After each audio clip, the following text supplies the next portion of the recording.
The only sound I could hear was the low hum of the refrigerator and the rain tapping against the kitchen window. It was 10:47 on a Tuesday night, and I was sitting at the kitchen table in the dark, staring at 14 months of bank statements spread out in front of me like a confession I never asked to read. $47,212. I said the number out loud, quietly, just to hear how it sounded in the silence. And then I sat very still, because something inside me, something I had been ignoring for a long time, finally went completely quiet. I didn't cry. I think that surprised me more than anything. My name is Maya. I'm 39 years old. I've been a senior accountant at Hartwell Construction for 11 years, which means I know exactly what $47,000 looks like on paper. I know what it represents in hours worked, in early mornings, in skipped lunches eaten at my desk, in late evenings when I stayed behind to close out quarter-end reports while my husband and his family sat in my house watching cable television I paid for. I put those statements back in the folder, very carefully, one by one. I turned off the kitchen light. I walked upstairs. My husband was already asleep, one arm thrown over his face the way he always slept, breathing slow and easy the way a man sleeps when he has no worries in the world. I stood in the doorway for a moment and looked at him. Then I went to the guest bathroom, the one nobody used, and I sat on the edge of the tub and I started making a list. I need to go back, because none of this will make sense without the beginning, and I think you deserve the whole story. I met my husband at a charity gala 7 years ago. He was charming in the way that some men are charming, easy smile, good with words, always knew exactly what to say and when to say it. He told me I was the most composed woman in the room. I remember thinking that was an unusual compliment. Most men said beautiful or interesting or some version of those words. He said composed. I liked that. I thought it meant he saw something real in me. We got married 2 years later. I was 32. I owned my home outright, a 4-bedroom house in a quiet neighborhood outside Atlanta, because my grandmother had passed when I was 28 and left me the property, and I'd renovated it carefully over 2 years with my own savings. My name was on the deed. Only my name. My husband had a consulting business that he described as in transition. I understood that to mean slow. I didn't hold it against him. People go through slow seasons. I made good money. I believed in partnership. I told him that explicitly, before we married, that I saw us as a team and that I didn't keep score between partners. He told me that was one of the most generous things anyone had ever said to him. I believed that too. The first year was fine, maybe more than fine. We had disagreements the way all couples do, but nothing that felt like a warning.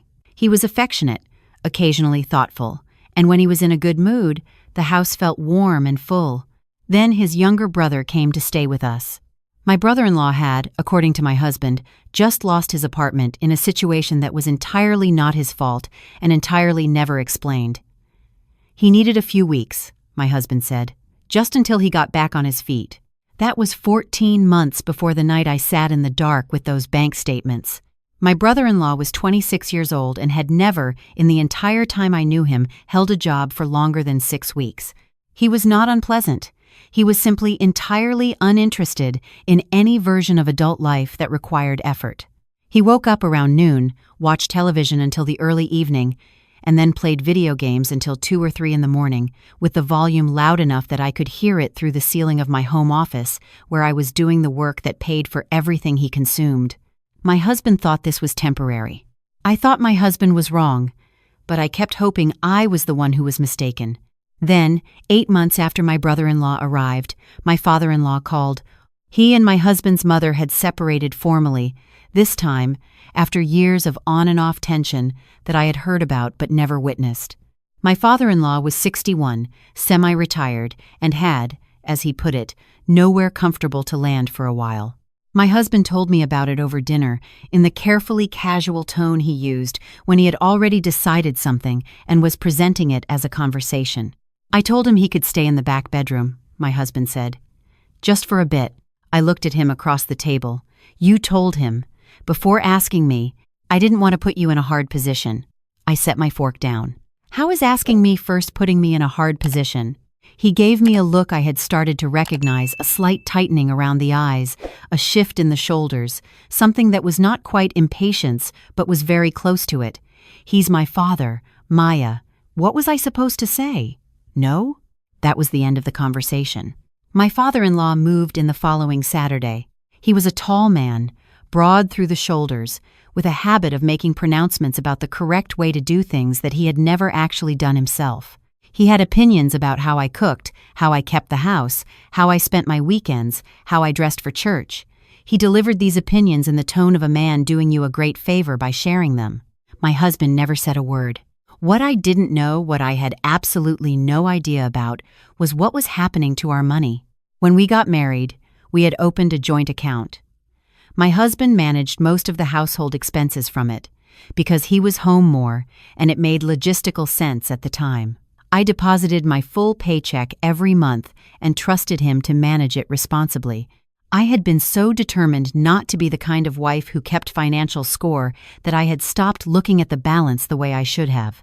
That was my mistake, the one I have never fully forgiven myself for. It took a billing notice from the home equity line of credit to make me look. The notice was addressed to both of us. I had forgotten we'd opened that line. We'd set it up 2 years earlier for a kitchen renovation that we'd since decided to postpone. The balance should have been zero. The notice said we had drawn $41,000. I remember reading it twice, standing at the kitchen counter, still in my work clothes. Then I went online and looked at the joint account, then the secondary savings account, then the home equity line in full detail. 14 months of transfers. Some of them were labeled clearly dad loan, D-room stuff, help for bro. Others were just numbers, dozens of them. The total, when I added it up on a legal pad with a pencil because I didn't trust myself to type straight, was $47,212. Transfers my husband had made. To his father, to his brother, to his own secondary account. A few I couldn't trace at all. I called my best friend from the guest bathroom that night. She's known me since college, and she knows when I'm in the kind of still that precedes something serious. I told her the number. She was quiet for a long moment. "What are you going to do?" she asked. "I'm going to make a plan," I said. And that was that. I want to be honest with you about something, because I think it's important, and I never see people say it clearly. I was not perfect in my marriage. I had pulled away emotionally in the months before I found those statements. I had become shorter with my husband, less patient, less present. Some of that was exhaustion from working full-time while managing a house with 3 adult men who treated it like a hotel. Some of it was a slow accumulation of feeling invisible in my own life. I want to own that because I think it's more honest and more useful than pretending I was blameless from beginning to end. But I also know this: nothing I did gave anyone the right to take my money without my knowledge or consent. Disagreements in a marriage do not justify financial theft. Being unhappy with your wife does not justify borrowing $47,000 from her life savings and saying nothing. I want to be clear about that too. I spent the next 6 weeks being very, very careful. I did not change my behavior. I came home at my regular time. I made dinner. I sat at the table with my husband and his brother and his father, and I listened to their conversations about things I no longer cared about. I smiled when it was appropriate. I answered questions. I was pleasant. Inside, I was doing the most focused work of my life. The first thing I did was call a family law attorney. Her name was Patricia, and a colleague had recommended her 2 years earlier for a reason I'd filed away and never expected to use. I met her at her office on a Wednesday lunch break with a folder of statements and a legal pad of notes. She looked at everything carefully, asked me several questions, and then leaned back in her chair. "This is documented financial misconduct," she said. "Unauthorized transfers from a joint account can be addressed in divorce proceedings as dissipation of marital assets." She paused. "Is the house in both names?" "No," I said. "Just mine. It was an inheritance. My name only. And it stayed that way when we married." She wrote something down. That simplifies things considerably. I asked her what I needed to do. She told me. I wrote down everything she said. The second thing I did was open a new personal checking account at a bank where my husband had no relationship. I arranged with my payroll department to redirect my direct deposit there, effective in 2 weeks. I did this quietly, by email, during my lunch break. The third thing I did was call the home equity lender and flag the account. I explained that unauthorized draws had been made, and I needed the account frozen pending review. The representative was calm and professional and had the account locked within 24 hours. The fourth thing I did, and this one took me the longest because it was the hardest, was start preparing mentally for what came after. I had loved my husband. I want to be clear about that, too. Not the version of him that had emerged over the past 2 years, but the man I had married, the man I had believed I was building something with. I sat with that grief quietly, mostly at night, mostly in the guest bathroom, where I had started doing most of my serious thinking. I am not someone who cries easily or often, but I cried during those 6 weeks, in the dark, with the door closed, where nobody could hear. I cried for the marriage I had wanted, for the partnership I had described to him before our wedding and believed in completely. I cried for the version of myself who had trusted so fully and checked so infrequently. And then I dried my face, and I went back to my list. I chose a Saturday. There was no special reason for a Saturday except that all 3 of them would be home, together, which they almost always were on weekends, moving through my house like it was a permanent arrangement that would never require renegotiation. I woke up early and went to the kitchen to make coffee. The morning light was coming through the back window in long, flat lines. I stood at the counter and drank my coffee slowly and thought about the 11 years I had spent at Hartwell, the quarterly closes, the late evenings, the times I had sat in my car in the parking garage at 7 in the morning eating a granola bar because I'd been in too early to catch breakfast at home. I thought about my grandmother, who had worked in a textile plant for 30 years and saved her money in a coffee tin under her bed because she didn't trust banks, and who had somehow left me enough to build a life on. I thought about what she would think of the past 14 months. Then I went upstairs and got dressed. I put on the dark green blazer I wore when I was presenting to executives. I did my hair the way I did it for those presentations. I looked at myself in the bathroom mirror for a long moment. I said out loud, to no one, "You know what you're doing." I went back downstairs to my home office, and I took out the folder Patricia had prepared for me. 3 items, arranged in order: the letter from my attorney, the 14 months of statements with every unauthorized transfer highlighted in yellow, and the divorce petition that had been filed the previous Thursday. Patricia had served notice through a process server on Friday afternoon while I was in a budget meeting. My husband did not know yet that I knew this. I set the 3 items on the kitchen table, side by side, with the attorney letter in the center. Then I made a second cup of coffee and sat down and waited. My brother-in-law came down first, around 10, in his usual shuffle of slides and an oversized t-shirt. He opened the refrigerator and stood in front of it for a long time the way he always did, like the cold air was something he was paid to absorb. "Morning," he said, not looking at me. "Sit down," I said. He looked over at me. Something in my voice made him actually look, the way he rarely did. "What?" "I'd like you to sit down. I'm waiting for your brother and your father, but you can go ahead and sit down now." He stood still for a moment, uncertain, and then he pulled out a chair and sat. He glanced at the folder on the table but didn't say anything. My father-in-law came down about 10 minutes later. He was dressed, which he usually was by mid-morning, and he had his coffee thermos from his room, which he refilled in my kitchen every morning without asking. He saw me, saw his son, saw the folder. "What's going on?" he said. "I'm waiting for my husband," I said. "Please have a seat."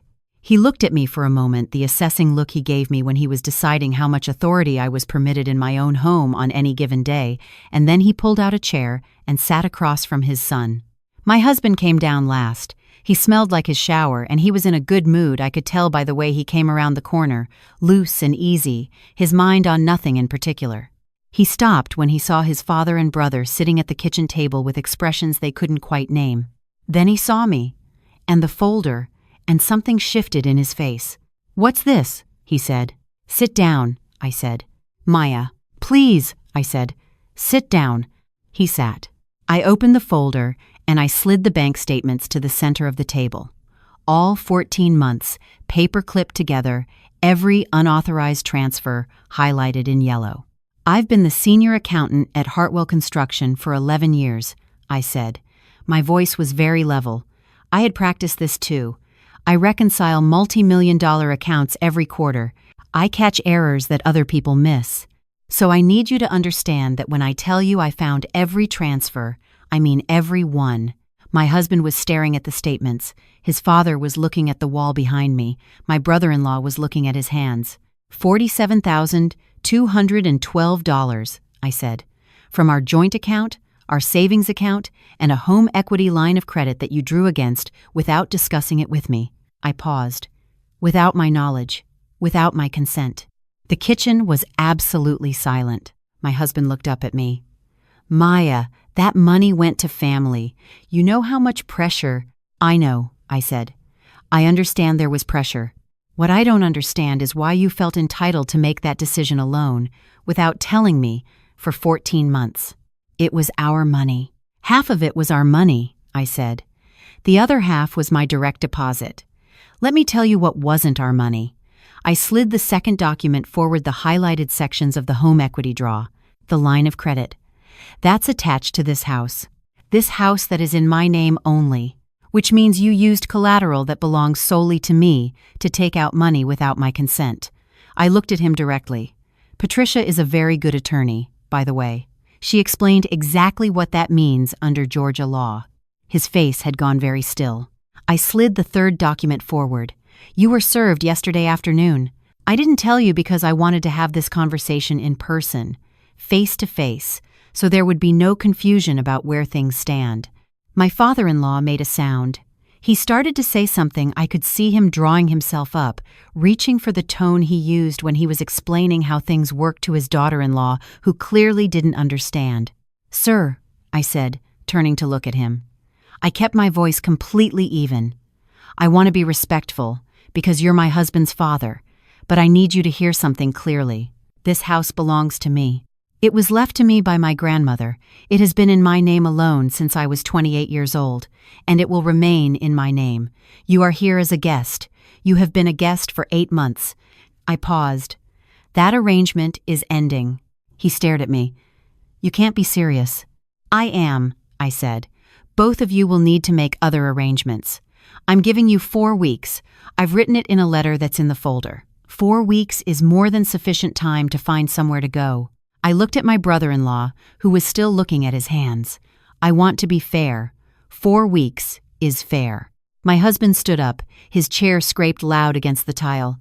Maya, you don't have to do this. Whatever you found, whatever Patricia told you, we can talk about this. We can figure this out. I looked at him for a long moment. At the face I had looked across a dinner table at for 5 years. At the man I had described partnership to, and meant it, and trusted completely. I've been figuring it out, I said quietly. For 6 weeks, I've been figuring it out. By myself, the way I've been doing most things around here. He came around the table and crouched down next to my chair, reaching for my hands. Maya, come on. I know I should have talked to you. I know that. But this is our family. These are my people. What was I supposed to do? You were supposed to talk to me, I said. That's all. In 5 years of marriage, you could have come to me at any point and said, my brother needs help, my father needs help, and I want to do something about it. And we could have discussed it together, like partners, like the team I thought we were. I looked down at his hands over mine. You didn't do that. You made $47,000 worth of decisions without me, about money that was as much mine as yours, and then you sat at my table every night eating dinner I bought and acted like everything was fine. He was quiet. I'm not doing this out of anger, I said. I want you to know that. I'm past angry. I've been past angry for a long time. I took my hands back, gently. I'm doing this because I looked at 14 months of statements, and I understood something. I understood that the way you've been treating this marriage, treating me, is not something either of us should continue. I deserve more than this. And honestly, you deserve the chance to become someone who can do better. I stood up. But we're not going to do that together. The 4 weeks were not easy. I won't pretend they were. My father-in-law went cold and formal, which I respected more than his opinions about my cooking. My brother-in-law went sullen and quiet. My husband cycled between anger, bargaining, and a grief that I could see was genuine, which was the hardest part of all. He came to my home office one evening in the third week and stood in the doorway. "I want to ask you something," he said. "Okay. Did you ever actually love me? Or was this always just," he gestured vaguely, "an arrangement?" I thought about that question for a moment, because it deserved an honest answer. "I loved you the way I know how to love someone," I said. "Fully and carefully and with both eyes open. I loved the man I thought you were. I think maybe that man is in there somewhere, and I think you've spent a long time not letting him out." I looked at him. "I hope you figure that out. I genuinely hope that for you." He nodded once, slowly. Then he went back upstairs. On the day my father-in-law and brother-in-law left, I had arranged for my father-in-law to have an envelope. I want to explain this because it matters to me that I explain it. My father-in-law was 61 years old. He had not worked full-time in several years. Whatever his faults, and they were real, and they were considerable, he had not been the one to take my money or make unauthorized decisions about my assets. He was a man who had worn out his welcome and overstepped in 100 small ways, but he had not done to me what his son had done. Inside the envelope was a check for $3,000, a note with the name and number of 2 decent apartment complexes in a nearby county where 1-bedrooms were reasonable, and a short letter. The letter said, "I want to be clear that this is not given because I owe you anything. It is given because you are a person, and you are 61 years old, and I would not feel right sending you out the door with nothing. I hope you land somewhere comfortable. I hope you and your son find your way to a real conversation someday.